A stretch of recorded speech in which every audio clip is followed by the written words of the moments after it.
우리에게 이렇게 알려줍니다. 본문 1절 말씀을 다시 한번 보십시오. 첫째 달에 이스라엘 자손 곧 온 회중이 신광야에 이르러 백성이 가데스에 이르더니 미리암이 거기서 죽음에 거기에 장사되니라. 첫째 달에 신광야 가데스에 이르렀다라고 말하고 있습니다. 1절은 이 첫째 달이 몇 년째 첫째 달인지를 우리에게 알려주지는 않습니다.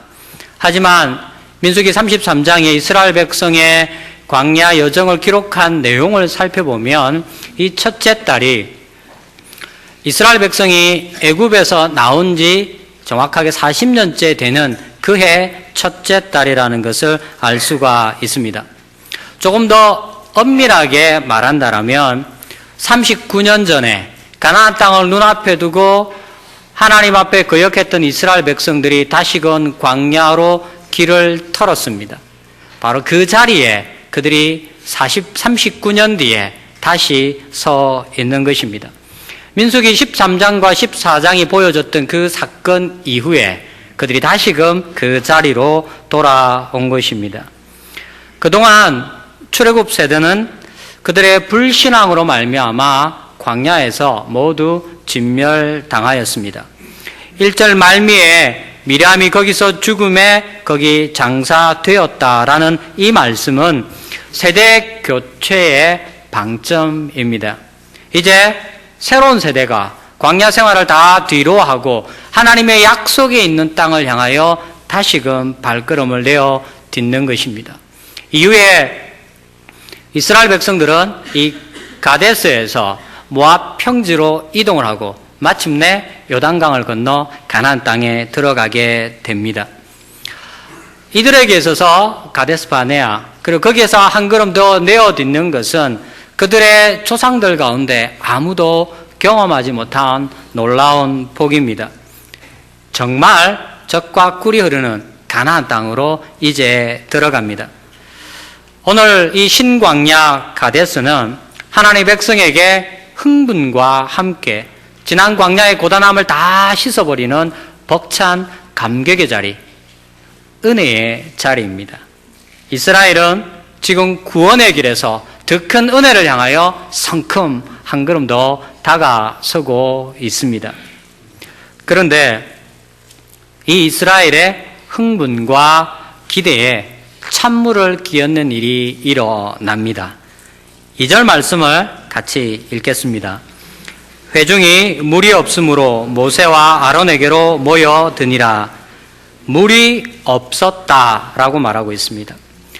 광야 세대에게 물은 그들의 전부입니다. 광야를 살아가는 사람들에게 물은 모든 것이라 말해도 과언이 아닙니다. 지난 40년간 출애굽하여 이 광야를 떠돌던 이스라엘 백성들을 끊임없이 따라다니며 끈질기게 괴롭혔던 문제가 바로 이것입니다. 아니, 또 이 문제냐? 모두의 입술에서 탄식이 쏟아집니다. 겨우 한 고비를 넘긴 듯한데 똑같은 문제가 인생의 발목을 잡습니다. 겨우겨우 힘들게 하나하나 넘어가는 것 같은데 똑같은 문제들이 여전히 내 삶의 길을 막고 늘 비슷한 문제가 나를 괴롭히며 어렵게 합니다. 이럴 때 대개 우리는 이번에도 내가 잘해낼 수 있을 거야 라고 말하기보다는 아니 더 어쩌란 말이냐 이렇게 낙심하기가 쉽습니다. 이스라엘도 그러했습니다. 2절 말씀을 다시 보십시오. 온 회중이 물이 없으므로 모세와 아론에게로 모여드니라. 모세와 아론 곁으로 많은 사람들이 모여들었습니다. 그런데 이 모여든 건 모세의 손을 붙잡고 제발 좀 도와달라고 조금만 더 힘을 내게 해달라고 그렇게 부탁하거나 기도하는 게 아닙니다. 이어지는 3절을 보십시오. 이렇게 기록하고 있습니다. 백성이 모세와 다투어 말하되 우리 형제들이 여호와 앞에서 죽을 때에 우리도 죽었더라면 좋을 뻔하였도다. 백성이 모세와 다투었다라고 말합니다. 많은 사람들이 몰려들어 모세와 다투었다라는 건 무리를 이루어 모세와 아론을 대항하고 대적했다라는 그런 의미입니다. 이스라엘 온 회중 전체가 단 두 사람, 모세와 아론을 향하여 위협을 가하고 있습니다. 그들의 말을 들어보겠습니다. 본문 5절입니다. 5절 말씀을 같이 읽겠습니다. 너희가 어찌하여 우리를 애굽에서 나오게 하여 이 나쁜 곳으로 인도하였느냐? 이곳에는 파종할 곳이 없고 무화과도 없고 포도도 없고 석류도 없고 마실 물도 없도다. 지금 광야 세대를 이끌고 있는 이 무리의 리더들은 유년 시절을 애굽에서 보낸 사람들입니다. 5절에 나오는 표현되어 있는 내용들을 보십시오. 광야에서 나고 자란 사람들은 이런 걸 처음부터 모릅니다. 그들 기억 속에 풍성한 무화과와 넉넉한 물과 안락한 집이 남아있는 것이죠. 지난 40년간 척박한 광야 생활 속에서 애굽에서 잠시 머물렀던 기억이 이들을 얼마나 괴롭게 하며 힘들게 했을지 능히 상상이 됩니다. 사람들은 누구나 나고 자란 곳을 더 좋아하게 되어 있고 그곳의 형편들을 마음의 그리움으로 담고 있습니다. 그래서 나고 자란 그 지역을 떠났을 때 늘 마음이 그곳으로 향하게 되어 있지요. 특별히 삶을 마감해야 될 때가 되어지면 그 고향 땅을 그리워하는 게 인지상정입니다. 더구나 그곳이 지금 이곳보다 더 안락하고 풍요로운 땅이라면 더 말해 무엇 하겠습니까? 그러나 이스라엘 백성들은 자신들이 발을 딛고 서 있는 이 가데스가 어떠한 곳인지를 잊어버렸습니다. 신광야 가데스라고 말한 이 가데스 바네아는 가나안 땅으로 들어가는 길목입니다. 달리 말하면 지난 광야의 그 모든 고단함을 씻어버리는 축복의 자리입니다. 4절 말씀을 보십시오. 이스라엘 백성들이 이렇게 말합니다. 너희가 어찌하여 여호와의 회중을 이 광야로 인도하여 우리와 우리 짐승이 다 여기서 죽게 하느냐? 우리와 우리 짐승이 다 여기에서 죽겠다. 네, 바로 이 고통을 끝낼 수 있는 자리가 가데스 바네아입니다. 죽을 것 같은 그들의 고통을 씻어버리고 그들이 살 수 있는 가나안 땅으로 발을 딛는 곳이 바로 이 가데스입니다. 그럼에도 불구하고 그들은 그 가데스에서 잘못된 생각을 마음에 품었습니다. 3절 보십시오. 같이 3절 말씀 읽겠습니다. 백성이 모세와 다투어 말하여 이르되 우리 형제들이 여호와 앞에서 죽을 때 우리도 죽었더라면 좋을 뻔하였도다. 우리 형제들이 여호와 앞에서 죽을 때 우리도 죽었으면 좋았겠다. 그들의 형제들이 하나님 앞에서 죽은 때가 언제일까요? 가깝게는 민수기 16장에 고라당과 함께 많은 이스라엘의 반역한 무리들이 사망의 땅에 갇힌 것을 말할 수 있습니다. 하지만 조금 넓게 생각해 보면 출애굽 세대가 진멸당한 그 광야 전 생활을 다 이렇게 말할 수도 있는 것이죠. 그들의 아버지가, 그들의 어머니가, 그들의 형과 누나가 바로 이렇게 광야에서 여호와 앞에서 죽임을 당했던 것입니다. 이스라엘 백성의 말에 주목해 보십시오. 그들은 민수기 13장, 14장이 보여주고 있는 그들의 부모와 그들의 형제들이 행하였던 불신앙과 거역을 그 가데스에서 다시 반복하고 있습니다. 그때 그들의 아버지는, 그들의 형제들은 이 가데스에서 하나님의 약속의 땅을 악평하였고 들어가 정복하라는 하나님의 명령을 거역하였습니다. 믿음으로 가나안 땅을 정복하자라는 여호수아와 갈렙의 외침에 귀를 닫고 마음을 닫고 그들은 스스로 믿음 없음을 이 땅에서 보였습니다. 40년 뒤 광야 세대가 바로 그 자리에서 동일하게 하나님을 향한 믿음을 요구받고 있는데 그들은 그들의 부모처럼 그들의 형제처럼 불신앙으로 화답하고 있습니다. 광야 40년을 보낸 이스라엘 백성들이 여전히 믿음이 없는 것처럼 보입니다. 하나님께서 행하신 그 놀라운 일들을 보고서도 그들은 여호와 하나님을 전적으로 신뢰하며 의지하지 않고 있습니다. 여러분, 신광야 가데스는 믿음을 보여야 하는 자리입니다. 하지만 안타깝게도 가나안을 눈앞에 둔 온 이스라엘 백성들에게 가장 중요한 이 믿음이 없습니다. 그러므로 모세는 오늘 이 믿음 없는 패역한 이스라엘 백성들에게 참 믿음을 보여주고 가르쳐 주어야 합니다. 여호수아와 갈렙이 그랬던 것처럼 하나님을 향한 온전한 믿음으로 행하는 것이 무엇인지 모세는 이 백성들에게 가르쳐 보여주어야만 했습니다. 이것이 오늘 본문에서 하나님께서 모세에게 지시하신 명령입니다. 8절을 보십시오.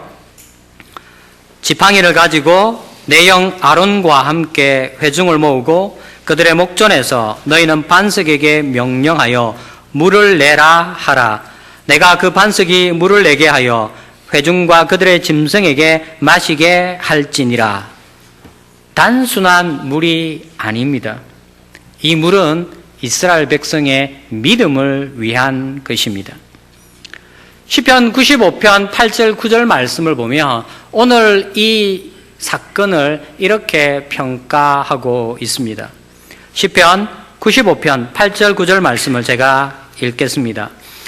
너희는 무리바에서와 같이 또 광야의 마사에서 지냈던 날과 같이 너희 마음을 완악하게 하지 말지어다. 그때 너희 조상들이 내가 행한 일을 보고서도 나를 시험하고 조사하였도다.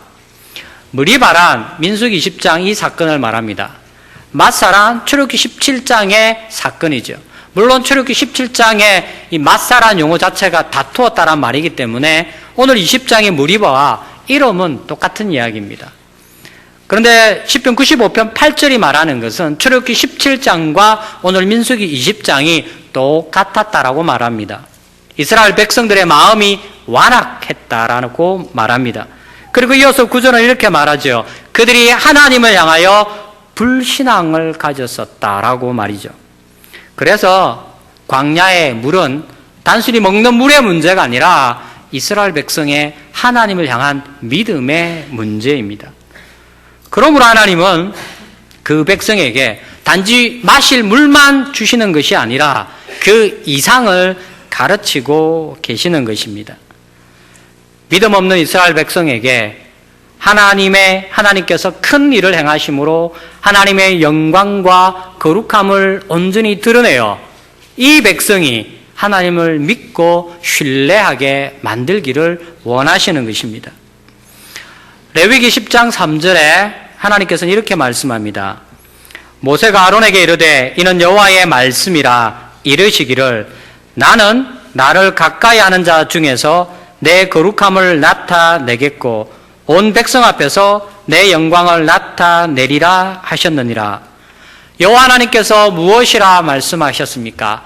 나는 나를 가까이 하는 자에게 내 거룩함을 드러내겠고 온 백성에게 내 영광을 보이리라. 하나님께서 하나님을 드러내시는 것을, 하나님께서 하나님 자기 백성에게 계시하시는 것을 거룩함을 드러내고 영광을 드러내는 것이라고 말씀하셨습니다. 하나님의 거룩함과 영광이 드러난다라는 것은 같은 의미입니다. 오늘 본문에서도 이 두 표현을 혼용하고 있습니다. 6절 말씀을 보십시오. 모세와 아론이 회중 앞을 떠나 회막문에 이르러 엎드리매 여호와의 영광이 그들에게 나타났다. 그리고 13절을 보면 이 모든 사건이 끝나고 그것을 평가하는 말미에 이렇게 말하고 있습니다.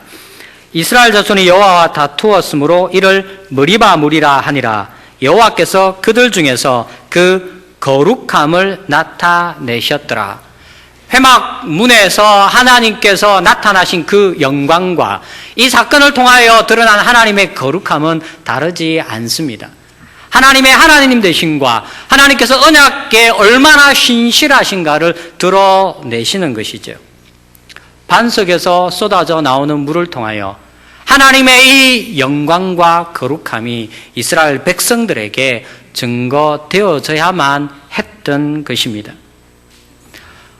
요한복음의 첫 번째 표적은 가나 혼인잔치 일입니다. 지난 시간 우리는 목사님과 함께 그 본문을 살펴봤습니다. 그 사건의 마지막을 요한복음 2장 11절은 이렇게 기록하고 있습니다. 예수께서 이 첫 표적을 갈릴리 가나에서 행하여 그의 영광을 나타내심에 제자들이 그를 믿으니라. 그의 영광을 나타내심에 제자들이 그를 믿으니라. 하나님의 영광과 거룩함이 나타날 때 하나님의 백성은 믿음으로 화답하며 하나님을 의뢰하는 것입니다. 오늘 사건과 다르지 않습니다. 그래서 반석에서 쏟아져 나오는 물은 이스라엘 백성들에게 굉장히 중요한 것입니다. 그렇지만 모세와 아론은 이 큰 일에 실패하고 맙니다. 12절 말씀 중반절을 보십시오. 내 거룩함을 나타내지 아니하였다. 하나님께서 모세와 아론에게 하시는 말씀입니다. 그들이 비록 반석을 쳐서 물을 내어 목말라 죽을 것 같다라는 그 백성들을 넉넉히 먹였지만 하나님은 이렇게 평가하십니다. 나의 거룩함을 나타내지 아니하였다. 그렇다면 모세는 무엇을 드러낸 것일까요? 본문 10절과 11절 말씀을 보겠습니다. 10절, 11절 두 절 말씀을 같이 읽겠습니다. 모세와 아론이 회중을 그 반석 앞에 모으고 모세가 그들에게 이르되 반역한 너희여 들으라. 우리가 너희를 위하여 이 반석에서 물을 내랴 하고 모세가 그의 손을 들어 그의 지팡이로 반석을 2번 치니 물이 많이 솟아나오므로 회중과 그들의 짐승이 마시니라. 반역한 너희여 우리가 물을 내랴. 그리고 지팡이로 반석을 2번 쳤다라고 모세의 모습을 오늘 본문이 묘사하고 있습니다. 이스라엘을 향한 모세의 분노가 터져 나오고 있다는 것을 우리에게 가르쳐 줍니다. 어떤 사람들은 하나님께서 모세에게 그저 반석을 향하여 명령하라라고만 했는데 모세가 그 반석을 쳤기 때문에 잘못한 것이다 라고 말합니다. 또 출애굽기 17장과 비교하여서 하나님께서 물이 나는 그 반석 위에 대하여 서셨는데 모세가 그 반석을 침으로 하나님을 향하여 분노를 표출했기 때문에 그가 잘못한 것이다 라고 말하기도 합니다. 사람들은 오늘 본문에서 여러 가지로 모세의 잘못을 찾아냅니다. 그것이 무엇이든지 오늘 우리가 주목할 것은 하나님의 영광을 드러내어 믿음을 가르쳐야 할 그때에 모세가 하나님의 거룩함과 영광을 온전히 드러내지 못했다라는 사실입니다. 불신앙의 이스라엘에게 믿음을 가르치지 않았습니다. 비록 육신의 갈증을 해결할 물은 주었지만 그들의 영적인 갈급함을 모세는 해결해 주지 못했습니다. 지난 40년간 패역한 백성들을 돌아보느라 문드러진 자기의 답답한 가슴을 시원스럽게 내어 보였는지는 몰라도 하나님께서 그토록 원하셨던 참 믿음을 위한 하나님의 거룩함과 영광은 그가 잊어버리고 이스라엘 백성들에게 가르치지 못했습니다. 믿음을 요구하시는 하나님 앞에서 백성을 살리는 길이 물을 주는 것이 아니라 하나님의 영광과 거룩함을 드러내어야 된다라는 것을 그는 까맣게 잊고 있었습니다. 12절 말미를 보십시오. 하나님께서 모세와 아론에게 이렇게 말씀합니다. 너희는 이 회중을 내가 그들에게 준 땅으로 인도하여 드리지 못하리라 하시니라. 그들에게 준 땅으로 인도하여 드리지 못하리라. 애굽에서 나오면서 평생을 바쳐 바라보았던 그 땅에 들어가지 못한다라고 하나님께서 명령하십니다. 현대인들의 시각에서 보면 평생을 하나님을 위하여 온갖 수고를 마다하지 않은 모세를 이 단 한 번의 실수로 하나님은 버리시는 것입니다. 하나님께서 가혹하시고 모세에게 지나치게 대하신다라고 말할 수도 있습니다. 그러나 여러분, 모세가 보여야 했던 하나님의 영광과 그로 말미암아 이스라엘 백성들이 가져야 했던 믿음이 얼마나 중요하고 절실했었는지 다시 한번 기억해 보십시오. 가나안 땅을 눈앞에 둔 그들에게, 그 땅을 믿음으로만 정복해야 되는 이스라엘 백성들에게 이 믿음이 얼마나 절실했던가요? 출애굽기 32장을 보면 모세가 이스라엘 백성들을 향하여 분노하는 장면이 또 한 번 기록되어 있습니다. 출애굽기 32장 19절 말씀을 제가 읽어보겠습니다.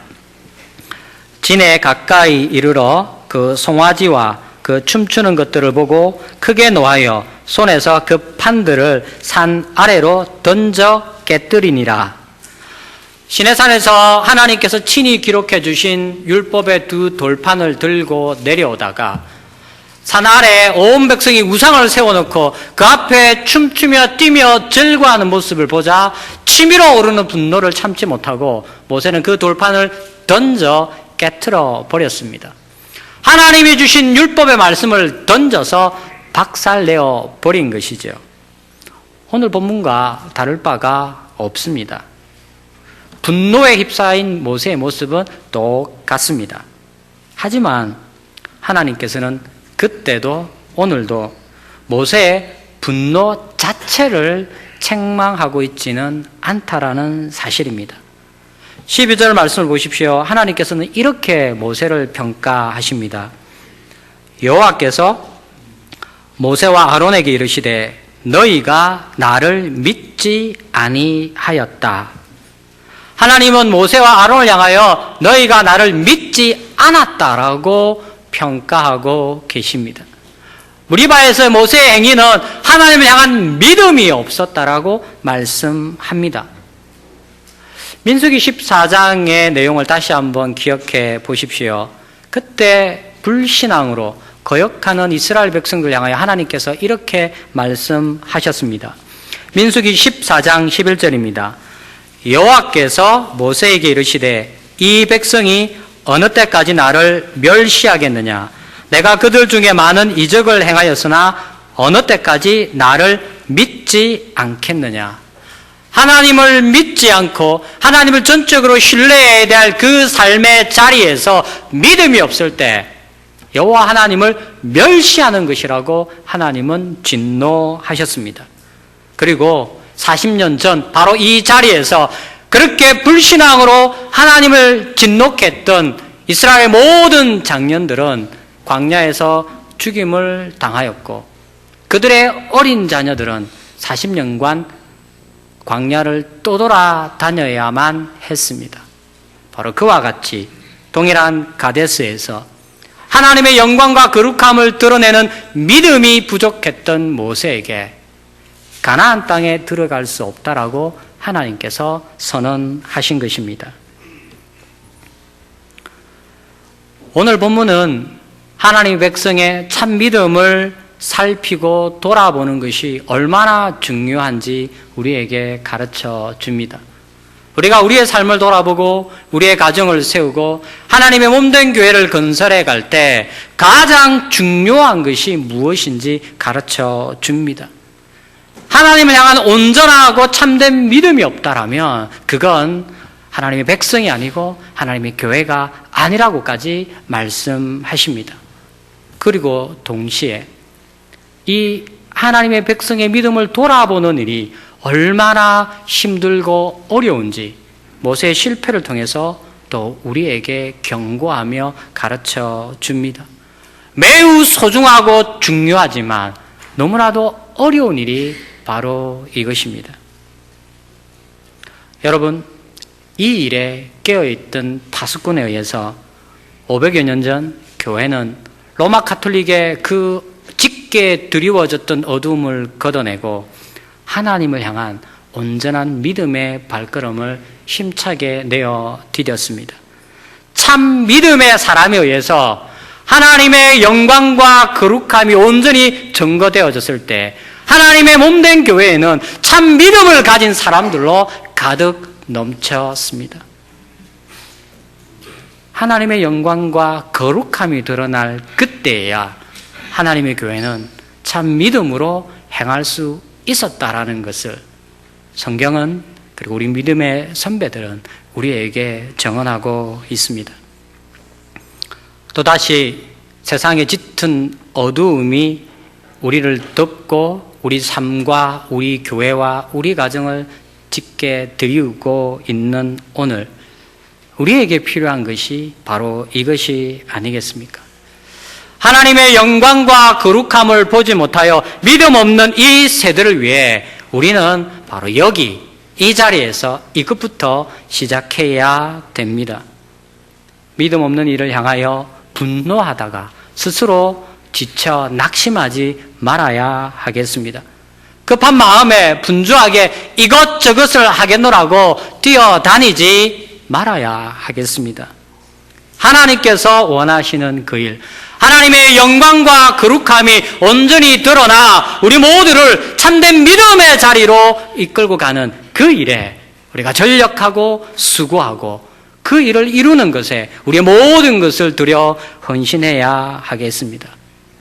그때 내 사랑하는 이가 변하고 내 가정이 바뀌고 우리 교회가 달라지겠죠. 무엇보다도 하나님의 영광과 거룩함이 희미한 추억이 되어버린 우리 세대에 다시금 하나님을 향한 참된 믿음을 불러 일으킬 수 있을 것입니다. 만군의 하나님 앞에 믿음으로 나아가 하나님이 주신 땅에서 영원한 안식을 우리 모두가 풍족히 누릴 수 있을 것입니다. 바로 이 큰 일에 우리의 모든 것을 들여 함께 이 복된 일을 이루어가는 저와 여러분이 될 수 있기를 우리 주 예수님의 이름으로 축원합니다. 아멘. 말씀을 가지고 함께 기도하겠습니다.